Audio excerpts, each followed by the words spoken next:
Olá, você já ouviu falar sobre desenho universal da aprendizagem?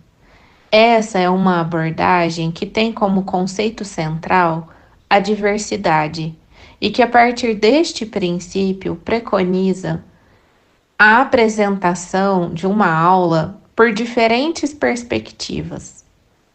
Ao invés de dar uma aula apenas expositiva, nessa abordagem exploram-se os sentidos: ver, ouvir, cheirar, pegar, sair da sala de aula, observar o ambiente, usar de recursos lúdicos para promover a interação dos alunos. E do mesmo modo que a mediação dos conceitos, né, que o trabalho do professor é apresentado, né, é realizado por diferentes perspectivas, considera-se também diferentes tipos de resposta. O que acontece muitas vezes nas escolas, não só com crianças atípicas, mas principalmente até com as crianças sem deficiência, né? Existe uma resposta que é a esperada, uma resposta específica que se almeja para uma determinada questão, um modo específico de resolução de determinado problema. Uma interpretação de texto muito direcionada, sendo que a linguagem tem muitos sentidos que nem sempre são evidentes. As possibilidades de interpretação da realidade são múltiplas e muitas vezes através dos livros didáticos, através da estrutura, né, que é oferecida para o ensino, que é proposta, há um enrijecimento do raciocínio, daquilo que se espera, daquilo que se almeja, daquilo que é a resposta ideal, o que é considerado correto. Mas São múltiplas as possibilidades de interação com os conteúdos, de apropriação deles, de ressignificação desses conteúdos a partir das experiências de vida e de mundo que cada sujeito possui. Então, essa perspectiva de currículo flexibiliza as respostas, as formas de trabalhar esse conteúdo, muitas vezes valorizando a participação do aluno, o quanto ele dá conta, né? O quanto ele é capaz e pode interagir com essa proposta que está sendo oferecida.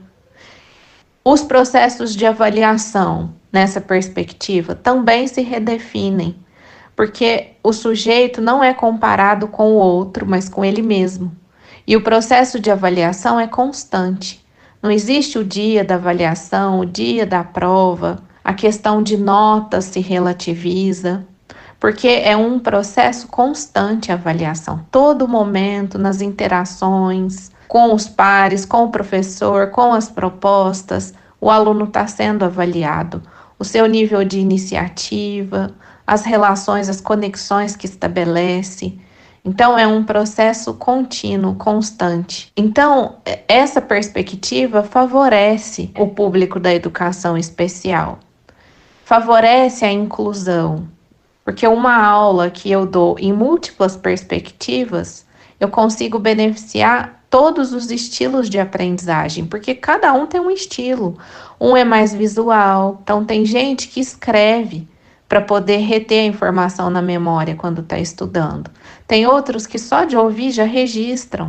Tem pessoas que precisam de uma sensorialidade maior, né? Precisa pegar, precisa se aproximar, precisa ter uma referência visual muito clara, muito definida. Outros já nem tanto. Quantas vezes a gente fala, para poder memorizar, para poder entender, eu preciso escrever, eu preciso resumir. Outros têm memória fotográfica, só de olhar para a lousa, de ouvir o professor falar, já registra em detalhes aquele conteúdo. Então, isso é diversidade. E muitas vezes na educação a gente desconsidera esses processos, né? A gente quer uniformizar o jeito de aprender, o jeito de responder, o jeito de interagir, de expressar, quando a riqueza está na diversidade. Só que eu reconheço no discurso a diversidade, mas quando eu proponho de um jeito só.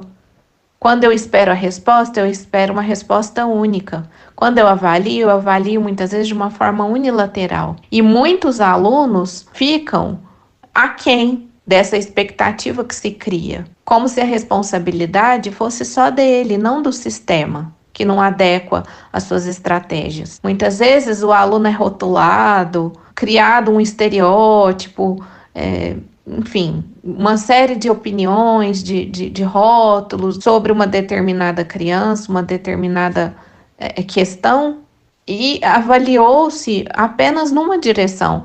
Ela não está correspondendo a esse conhecimento, a essa habilidade, a essa proposta, mas e todas as outras?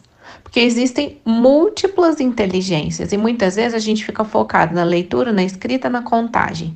E se a criança às vezes é mais lenta, às vezes demora mais para se apropriar, para sistematizar, ela já é rotulada, né? Já é colocada num lugar de menor capacidade, sendo que às vezes o potencial desse indivíduo é a música.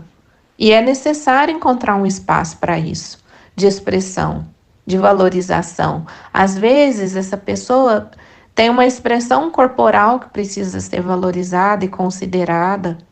Às vezes, a habilidade dela está nas relações interpessoais.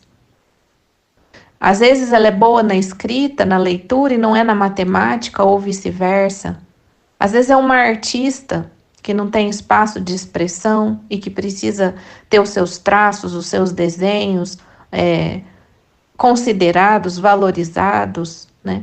Então, eu preciso olhar para esse ser humano de uma forma integral, né?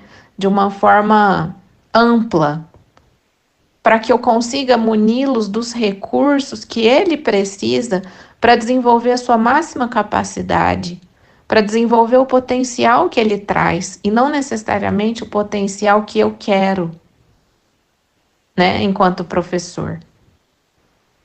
Porque existe uma supervalorização da leitura, da escrita e da contagem, do raciocínio lógico, e existe uma desconsideração com outras habilidades que não são tão valorizadas assim.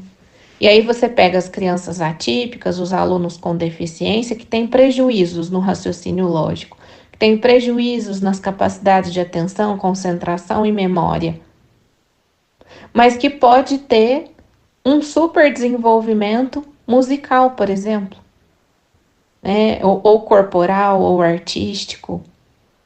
Então, a gente precisa considerar essa diversidade. E aí, falando mais especificamente, né, das pessoas atípicas, porque querendo ou não, essa abordagem favorece a todos os alunos, não só as crianças e adolescentes com deficiência, mas o desenho universal da aprendizagem, as múltiplas inteligências, abarca todos esses sujeitos, acaba beneficiando um público maior para além da educação especial. Mas o aluno da educação especial tem uma característica que é o pensamento fragmentado.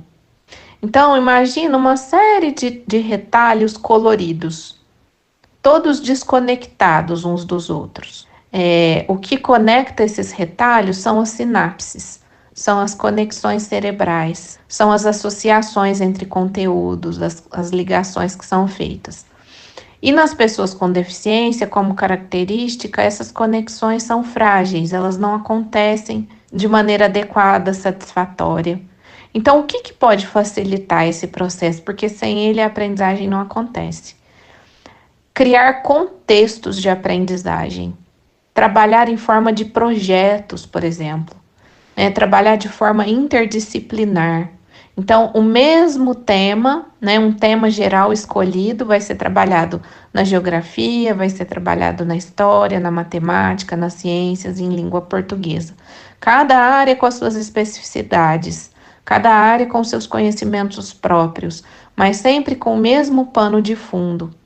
Então, todas as vezes que a criança tiver contato com esse conhecimento, com esse conteúdo, mesmo que por diferentes perspectivas, ela vai fazer conexões de uma forma facilitada, de uma forma melhor, mais adequada. Ver o conteúdo em diferentes ângulos, em diferentes discursos, de diferentes aspectos, facilita esse processo das sinapses e das conexões. Retomar o conteúdo sempre antes de avançar. faz com que também esse processo mental seja equalizado.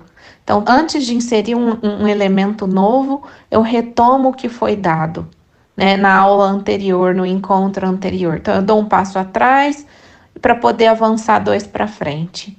E toda vez que eu retomo e avanço, eu garanto que esses sujeitos caminhem juntos, né? Porque se eu começo uma aula sem mencionar a anterior, se eu simplesmente dou continuidade a um conteúdo, esse sujeito que não faz essas conexões já se perdeu. Então, são processos, os projetos, os contextos de aprendizagem, a interdisciplinaridade, são mecanismos de facilitar a aprendizagem dessas pessoas e, por consequência, a inclusão delas, a inserção delas nos contextos de aprendizagem. Então, nós ficamos por aqui nesse vídeo. Dê o seu like, se inscreva em nosso canal e fique atento à nossa programação.